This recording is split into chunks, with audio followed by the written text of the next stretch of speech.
Here's a question for you. When was the last time you saw a movie because of the star? Not because it was part of a franchise or because the trailer promised explosions every 5 seconds, but because you thought, I have to see this because Chris Pratt is in it. Well, we're waiting. I know, it's been a while, hasn't it? There was a time when movie stars were larger than life, when their names alone could sell out theaters. But now, it feels like Hollywood has traded charisma and mystique for Instagram followers and CGI capes. You suck, you jackass.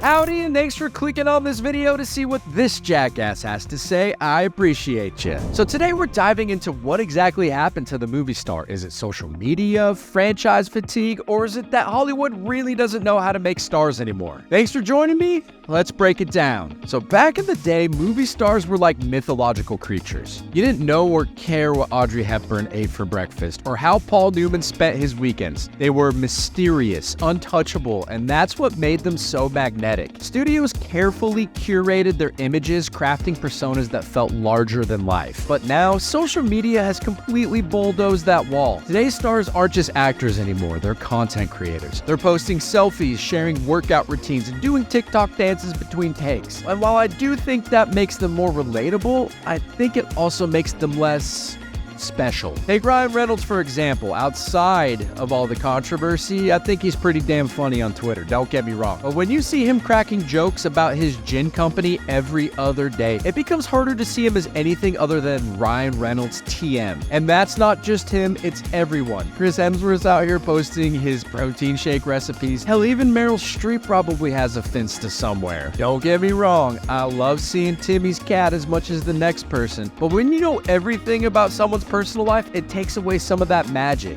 You can't mythologize someone who's explaining their skincare routine while you're brushing your teeth. Here's another thing. Even if you've got star power these days, it doesn't matter if you're attached to an IP or intellectual property. Robert Downey Jr., amazing actor, but let's be honest, Iron Man made him a household name, not Chaplin. That was a great fucking movie. And now it feels like actors are just interchangeable faces for franchises. Hollywood doesn't care who you are as long as you can fit into spandex or voice an animated character. All right, let's go. And even when these movies succeed like Barbie or Avengers, is it because of the actors or because we're obsessed with the brands? Margot Robbie was great as Barbie, but let's be honest, would that movie have flopped if someone else wore pink? No, probably not. And don't get me started on how franchises seem to overshadow everything else. Original films are basically unicorns at this point. Beautiful, rare, usually doomed unless they have some kind of built-in audience. For a deep dive into that particular topic, look into unaided awareness. It's pretty eye-opening. So unless you're Timothée Chalamet eating sand and dune, good luck getting people to show up for something new. I think just figuring out the footing in these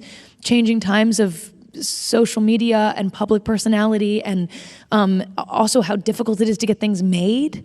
And it's like, where it's like, I don't care about Instagram. Instagram sucks. Right, but just so you know, if you have over this many followers, you can get the movie funded. Well, I want to make the movie. So, it's a really confusing line to walk, and I've talked to so many smart directors who tell me that they get I'm talking to them about how I'm going to delete my Instagram, and they're like, just so you know, when I'm casting a movie with some producers, they hand me a sheet with the amount of collective followers I have to get of the cast that I cast. So if you delete your Instagram and I lose those followers, understand that these are the kinds of people that I need to cast around you. Yeah, you heard that right. Maya Hawke, who by the way has over 9 million followers herself, went viral recently for calling out this exact issue. She says producers literally tally up an actor's social media following before deciding if a project gets funded. If you think about that for a second, it's not just about talent anymore. It's about how many people will click like on your promo posts. If you can't nail a monologue, but you can nail a viral dance challenge,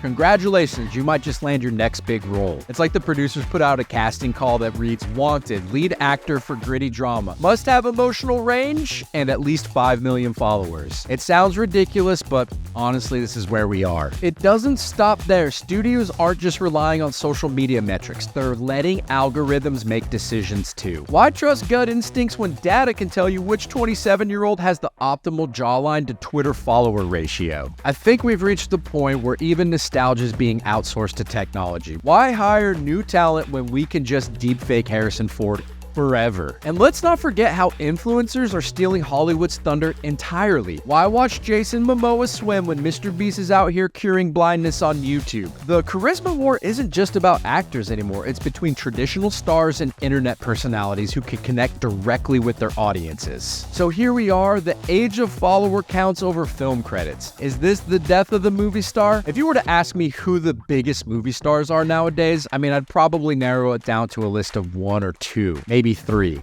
Tom Cruise, Denzel Washington, Keanu Reeves, maybe. Definitely Tom Cruise. The good news is that talent still matters sometimes. Look at Austin Butler or Florence Pugh. They're proving that real charisma can still break through all the noise. But those two are exceptions, not the rule. So I'm curious what you think. Are we doomed to live in a world where TikTok dances determine Oscar winners? Or is there still hope for good old-fashioned star power? I really don't know the answer, so I'm curious to hear what you have to say in the comments below. And don't forget to follow me on Instagram, Twitter, and TikTok, because apparently that's what really matters these days. Anyway, thanks for stopping by. As always, the opinions in this video are mine and mine alone, but what do I know? I'm but a mere jackass. I'll try to do better next time. Catch you later, friends.